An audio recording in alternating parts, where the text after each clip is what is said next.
बोलिए। बिल्कुल, धन्यवाद साहब, मुझे बोलने का अवसर दिया। आपके माध्यम से मुझे मांग संख्या 30 जनजाति क्षेत्रीय विकास विभाग एवं मांग संख्या 31 सामाजिक न्याय एवं अधिकारिता पर बोलने का मौका दिया। इसके लिए मैं धन्यवाद देता हूं। और वर्ष 2024-25 के बजट घोषणा में पहली बार जनजाति हित में घोषणाएं हुई। बजट घोषणा में सरकार ने 1000 करोड़ से बढ़ाकर 1500 करोड़ की टीएसपी के क्षेत्र के लिए घोषणा को लेकर मैं माननीय मुख्यमंत्री भजनलाल जी शर्मा साहब एवं वित्त मंत्री महोदया दिया कुमारी जी को धन्यवाद देता हूं। माननीय सभापति महोदय, मैं आपके माध्यम से भारतीय जनता पार्टी को,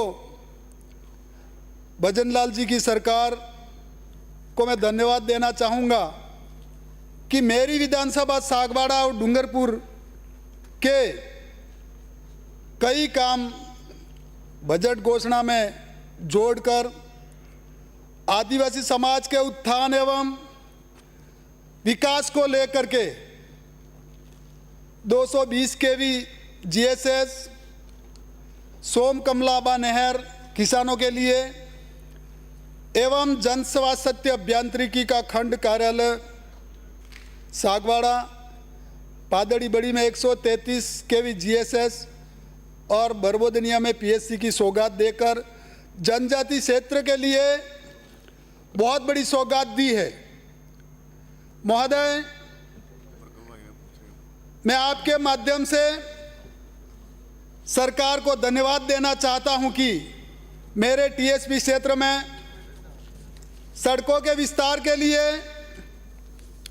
सरोदा, कराड़ा, भासोर, बनकोड़ा एवं चौड़ाईकरण के लिए 20 किलोमीटर सागवाड़ा डूंगरपुर की जनजाति क्षेत्र के लिए 20 करोड़ की घोषणा कर बड़ी सौगात दी है। दूसरी बात, मेरे क्षेत्र में जनजाति विकास विभाग एवं सामाजिक न्याय के माध्यम से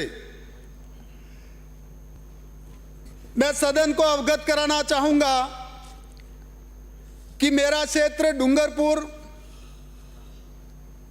अरावली क्षेत्र और बहुत बड़ी पहाड़ी क्षेत्र है। वहां पर जनजाति में पहाड़ी क्षेत्र होने की वजह से और जमीन कम होने की वजह से वहां सबसे पहले पानी की आवश्यकता है,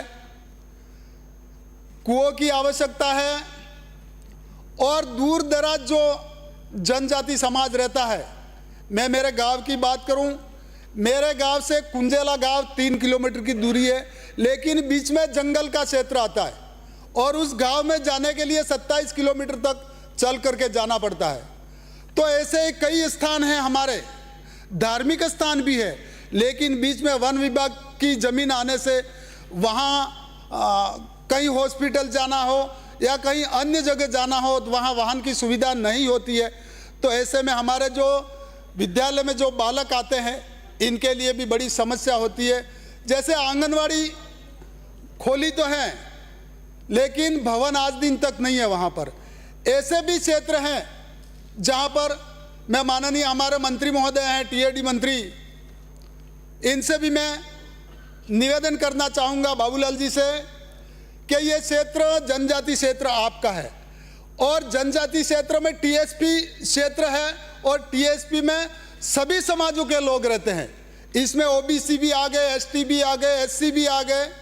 तो हमारे क्षेत्र में आज जो मूलभूत सुविधा जो है, सबसे पहले अगर आदिवासी को भला करना है तो ये मेरे सामने वाले भाई भी कह रहे थे, लेकिन मैं कहता हूं आदिवासी का विकास नहीं हुआ, ये सच बात है, नहीं हुआ।